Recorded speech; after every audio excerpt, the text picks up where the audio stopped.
सुबह के गुरु चर्चा कार्यक्रम के बाद में काफ़ी बाहर से हमारे भाई बहन आए हुए हैं। जयपुर से भी एक हमारे गुरु भाई आए हैं, बाकी कुछ आ रहे हैं, लोग लेने के लिए गए हैं उनको। तो जो आए हैं परेशानी होती है, लेकिन गुरु महाराज जी की दया से मौसम सुहावना हो गया है, तो ऐसी दिक्कत नहीं आ रही है। सफर में आकर उन्होंने बताया कि ऐसी समस्या नहीं आई। वैसे तो पहले से लोग डर रहे थे, राजस्थान का नाम सुनते ही राजस्थान में लू चलती हैं, धूल भरी आंधियां चलती हैं, राजस्थान ऐसा है वैसा है। भाई है भी। अब ये धौलपुर पास में चंबल, लोग कहते थे कि चंबल में डाकू रहते हैं। हमारे यहाँ के एक सुनीपुर गांव है, तो उन्होंने साक्षरता मिशन जो चल रहा है उसमें एक पुस्तक लिखी, उसमें एक पाठ लिखा उन्होंने कि लोग कहते हैं कि धौलपुर चंबल के किनारे डाकुओं का गढ़ है वो। तो उन्होंने कहा कि आपकी बात सही है, लोग कहते हैं, लेकिन डाकू यहाँ नहीं, बाहर से आकर के यहाँ रहने लग जाते हैं, डाकू यहाँ नहीं होते हैं। कहने का मतलब ये कि कभी कभी ऐसा होता है, करता हो कोई है और नाम किसी का हो जाता है या बदनाम कोई हो जाता है। धौलपुर राजस्थान का पूर्वी दिशा का अंतिम जिला है। यहाँ पर मध्य प्रदेश और उत्तर प्रदेश दोनों की छाया है। इधर में मुरैना ग्वालियर, इधर में आगरा है, और भरतपुर के बगल में मथुरा है। तो हम तो अपने आप को ना धौलपुर वाला राजस्थान वाला कह सकते, ना मध्य प्रदेश वाला, हम तो हिंदुस्तान वाला कहते हैं कि हम भारत के रहने वाले हैं। और भारत की संगत गुरु महाराज को चाहने मानने वाली यहाँ पर आज एकत्रित हुई है। पिछले 2 कार्यक्रम चारधारियों के सानिध्य में यहाँ हुए।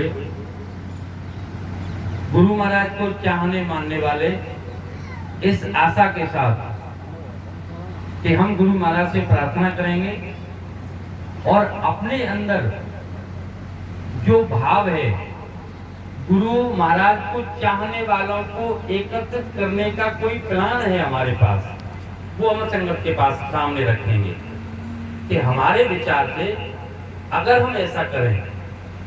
बाहर के माइक बंद कर दिए। हमारे पास ये विचार है, प्लान है, भाव है या योजना है। इस योजना पर अगर हम अमल करें, कार्रवाई करें, तो गुरु को चाहने मानने वाले एक जगह एकत्रित हो जाएं।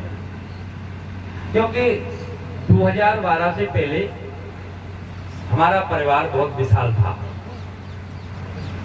उसके बाद में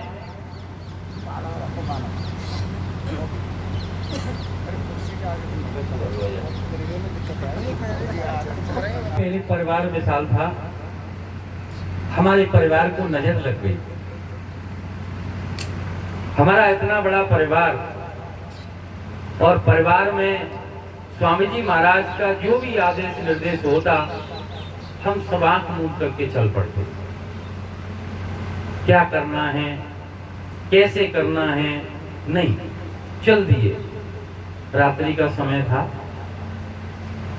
स्वामी जी महाराज का आदेश हुआ, मोहली गांव से आगे एक सड़क बन रही थी। 2:30 बजे मौका मिल गया, मैं भी चल दिया। वहां जाकर के रास्ते में जा रहा था तो कुछ लोग मिले, थोड़े थोड़े से जा रहे थे। मन में विचार आ रहा था कि ज्यादा लोग नहीं है, मैं काफी लोगों से आगे आ गया हूँ, उसका मतलब है कि मैं बहुत आगे चल रहा हूँ। लेकिन गांव के पार जैसे देखा मैंने, तो वो भी बात जाती रही।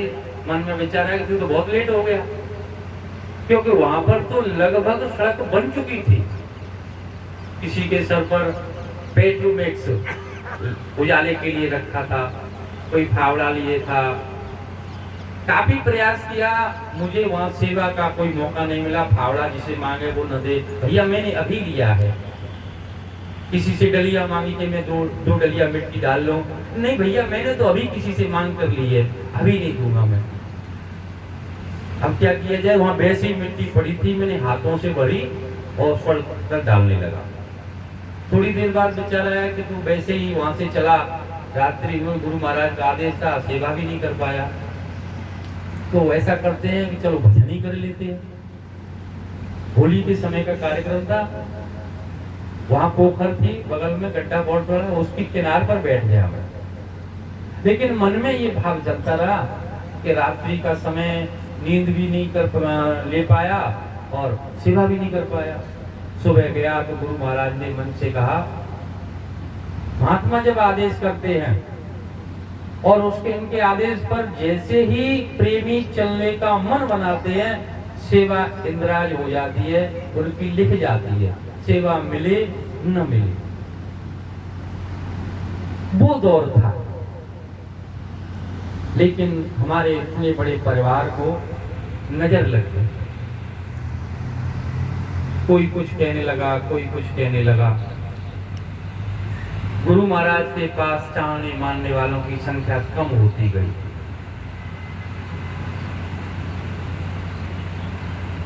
सीमा बहुत पार हो गई है। अब तो लोग यहां तक कहने लगे हैं कि जब आप सुमिरन ध्यान भजन के लिए बैठे तो गुरु महाराज की फोटो का, उनके स्वरूप को याद ना करें, हम बताते हैं इनको याद करें तो आपका काम बन जाएगा। हमारा ये परिवार कहां तक बिखर गया कि अब हमारे अपने यहां तक कहते हैं कि सुमिरन ध्यान भजन में गुरु महाराज का स्वरूप याद ना करें। ऐसे इस माहौल में गुरु महाराज की दया मौज से हम लोग यहाँ एकत्रित हुए हैं कि जो शेष बचे हैं इनको मानने चाहने वाले कम से कम वो एक जगह होकर के कुछ ऐसा करें कि स्वामी जी महाराज जब आए तो कम से कम ये तो कह सके कि कोई मेरा इंतजार कर रहा था, कोई मुझे चाह रहा था, मेरे भरोसे था। उसी भाव से इस कार्यक्रम का आयोजन किया गया। देश में से बहुत से हमारे प्रेमी भाई बहनों का, गुरु प्रेमी भाई बहनों का, ये गलती भी होती है हम लोगों से। काफी समय से मेरे अंदर ये विचार चल रहा था, मनीष भाई साहब से भी मैंने इस विषय में चर्चा की थी कि जब भी हमारे भाई माइक लेकर के जब चर्चा करते हैं तो प्रेमी भाई बहनों का इस प्रकार से संबोधन करते हैं। नहीं, ये मुझे खलता है। प्रेमी हम इनके हैं, गुरु प्रेमी भाई बहन हैं हम। अगर हम ये कहते हैं प्रेमी भाई बहनों तो कुछ ऐसा लगता है कि हमारे प्रेमी हैं क्या? हमारे लिए हम सब इनके प्रेमी हैं, इसलिए हम गुरु प्रेमी भाई बहन हैं। हमें इस प्रकार के शब्दों का, लेकिन आदत सी हो गई है, काफी समय से चल रहा था। तो पूरे देश में से भाई बहनों का ये समर्थन मिला कि ऐसा कार्यक्रम करिए। गुरु महाराज की दया से उसका आज आरंभ भी हो चुका है। जितने हम यहाँ उपस्थित हैं, कहा है कि शेर ज्यादा नहीं होते, यदा कदा मिलते हैं।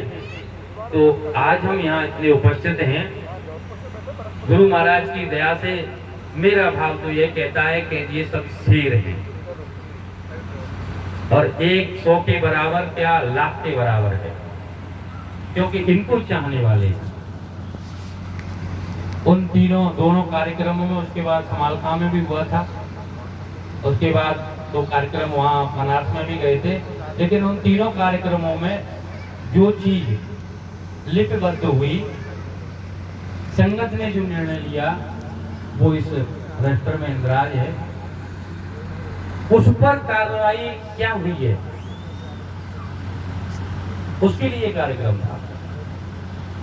अर्थात हमारी